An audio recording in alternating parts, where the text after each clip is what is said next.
Now, to explain the implications of the judgment for the party's struggle song playbook is EFF Treasurer General Omphile Maotwe. Good to have you with us tonight here on In Focus.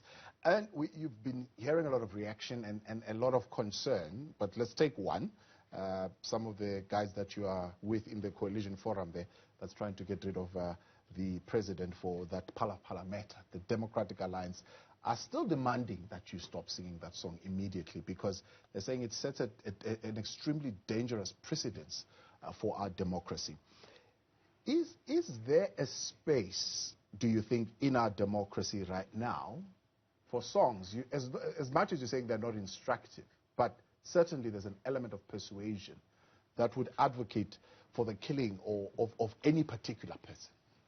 No, thank you very much, Thabo. Good evening to you and the viewers at home. So we come here today very excited. We want to thank the sober judge who handed out the judgment today.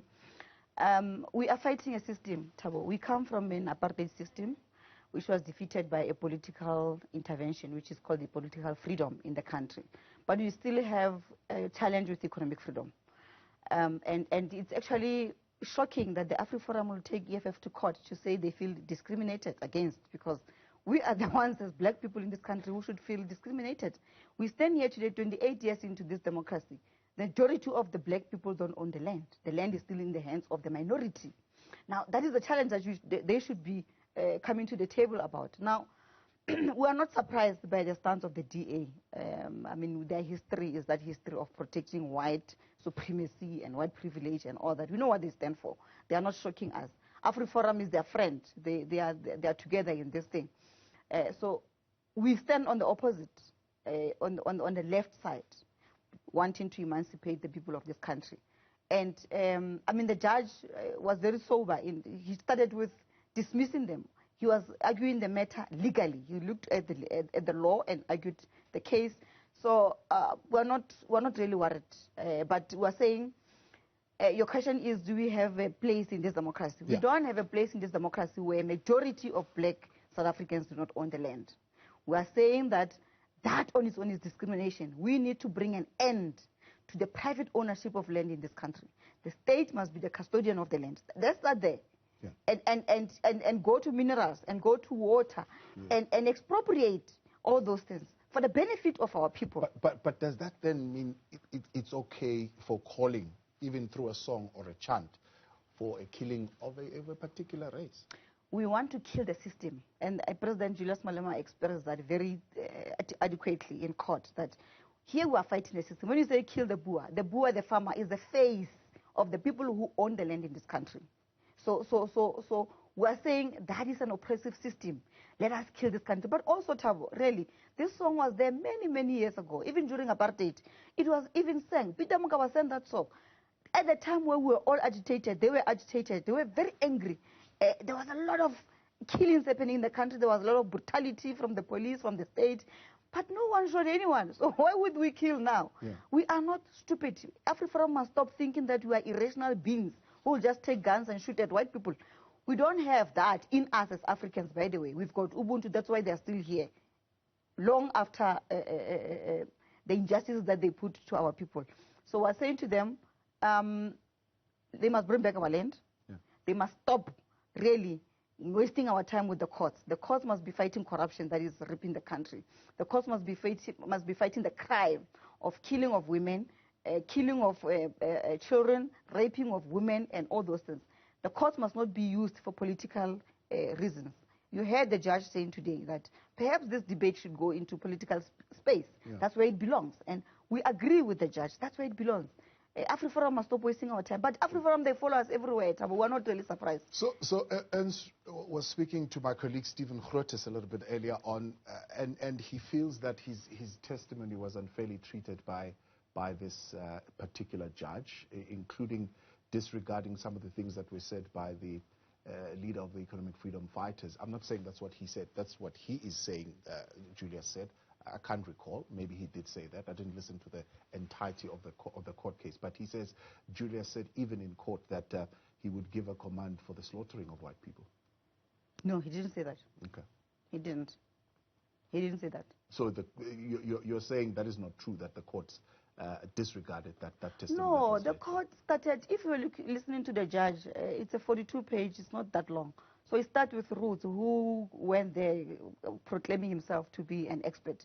His evidence was dismissed. And then came, I think, Ms. Mela was also there. Mr. Prinsloo was also there. Mr. Gross was also. Judge went into detail on each and every one of them and said, I can't rely on this evidence because it's not assisting the case. I mean, for example, Mr. Prinsloo went there at Thabo and said that there was a burglary, a robbery at his house in 2008. What have you got to do with 2008 case? To start with, the EFF was not even there. But so you can see that they brought this to themselves. They didn't know what the case was about. That's why they brought a case of 2008 to come and argue a political party that was established in 2013. There's no sense in that.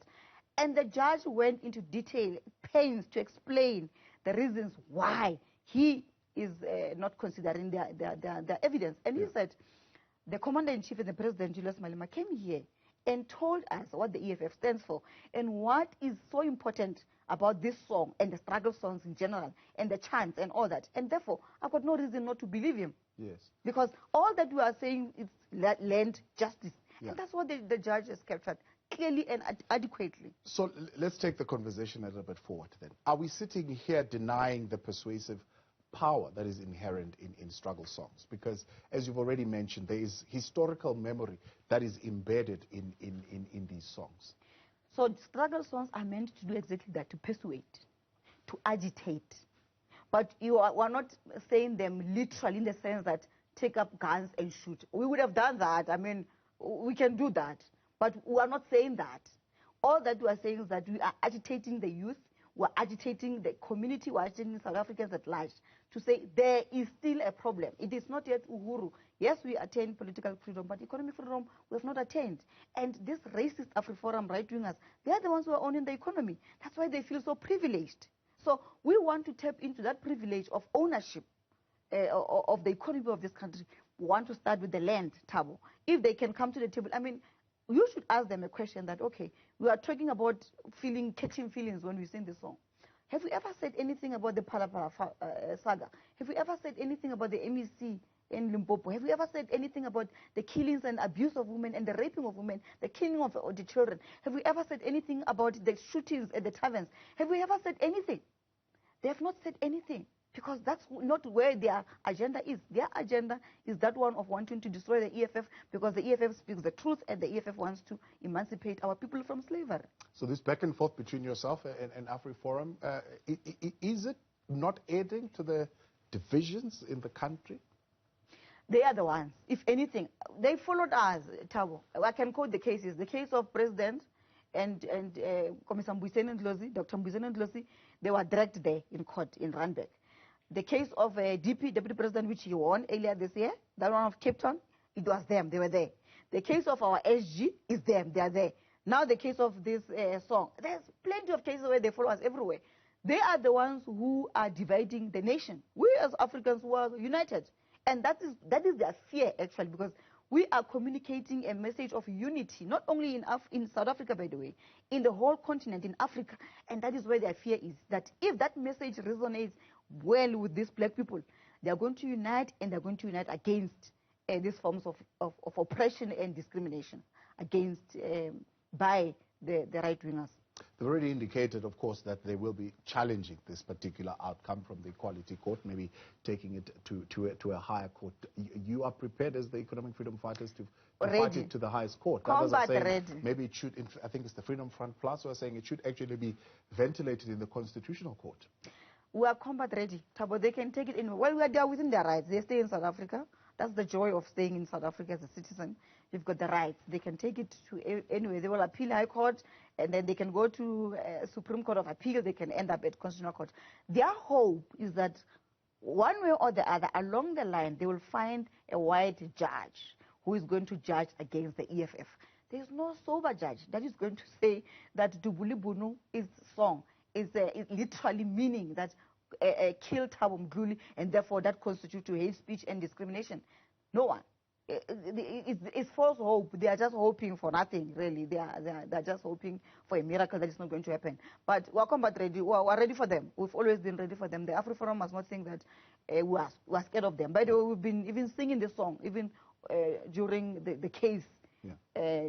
Even today in court, we're singing it. Yeah. And we're not scared of them. We will do everything and anything within the law. While we are there, what is then, therefore, your definition of what would constitute hate speech? So hate speech, Thabo, as I said to you, it comes in different forms. But the current system of oppressing black people, that's hate. There's an element of hatred in there. Because why are we not equal? The Constitution is very clear that we seek to achieve an equal society. Are we equal? No, we're not equal. That is hate against black people. Because we are the ones who are marginalized. We are the ones who are oppressed. We are being discriminated against. We don't have the land. We don't have the means of production. We don't own the economy. They're owned by white people. That on its own is morally and ethically and constitutionally wrong. And we wanted, by the way, to address that by amendment of Section 25 of the Constitution, so that we can expropriate land without compensation. It must be under the state, and then the state can redistribute it as and when it's required. But I'm saying, for as long as those issues are not addressed, that on its own is hatred against black people. Why are they not willing to share? They came here, they killed our people. Yeah. They massacred our people. They took the land, livestock, everything. We are here, 28 years into democracy, still saying to them, let's go to the table. We don't want to take up arms. We don't want to kill anyone. We don't want an armed struggle. Let's go to the table. Let's go and negotiate on the issue of the land. They are not coming to the party. Yeah. So who hates who? Is them who actually hate us as black people. So if the EFF, for example, can call for the dismantling of apartheid symbols in particular, which I'm sure is what you call for, and you agree with that particular movement, do you call for that while you also in the same voice calling for the retaining of the instruments and tools that were used within the liberation struggle to be maintained? So yes, we call for the dismantlement of anything that seeks to portray apartheid. We call for the fall of the statues. We call for anything that reminds us where we come from. Because we want to build a new and progressive South Africa going forward. We don't want to be reminded about where we come from. We, as the EFF, tabled there in Parliament to say, let's repeal all the apartheid laws. With our 6%, they laughed at us and said, 6% party, we're just talking nonsense. Wait, we don't want those things.